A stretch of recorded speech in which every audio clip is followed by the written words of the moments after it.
Welcome to red 6 media. Mahashivaratri పర్వదినానికి ఉమ్మడి తూర్పుగోదావరి జిల్లా యంత్రాంగం సన్నద్ధమవుతుంది. జిల్లాలోని శైవక్షేత్రాల్లో భక్తులు ఇబ్బందులు కలగకుండా అన్ని చర్యలు తీసుకుంటున్నారు. కాకినాడ కలెక్టర్ సన్మోహన్ సగిలి, ఎస్పీ బిందు మాధవ్ ఏర్పాట్లపై అధికారులు సమావేశం నిర్వహించారు.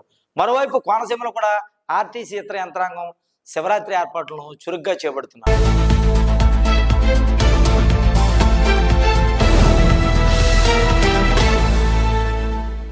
ఉమ్మడి తూర్పు గోదావరి జిల్లాలోని శైవక్షేత్రాలు మహాశివరాత్రి వేడుకలకు సిద్ధమవుతున్నాయి. ఈ నెల 13వ తేదీ నుంచి 18వ తేదీ వరకు ఈ ఉత్సవాలు జరగనున్నాయి.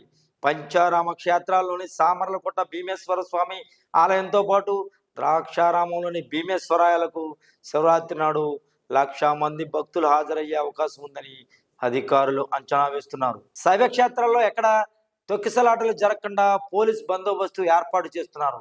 అలాగే భక్తులకు శీఘ్ర దర్శనం జరిగేందుకు పుష్కరిణుల వద్ద ఎలాంటి ఇబ్బందులు కలగకుండా చర్యలు తీసుకోవాలని కాకినాడ కలెక్టర్ షణ్మోహన్ సగిలి, ఎస్పీ బిందు మాధవ్ అధికారులను ఆదేశించారు.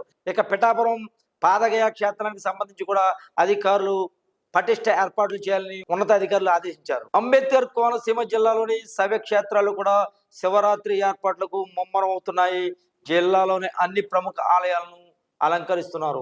ముక్తేశ్వరం, మురమలతో పాటు ఇతర ఆలయాల్లో కూడా అధికారులు పోలీస్ బందోబస్తు ఏర్పాటు చేస్తున్నారు.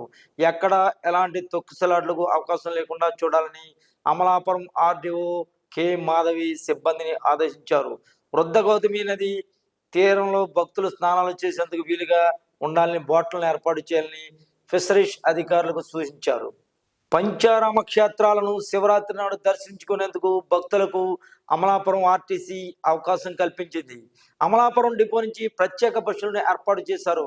మహాశివరాత్రి నాడు తెల్లవారుజామున పంచారామ ప్రత్యేక బస్సులు అమలాపురం నుంచి బయలుదేరతాయి. పంచారామ దర్శనాల అనంతరం తిరిగి అమలాపురం రాత్రికి చేరుకుంటాయి.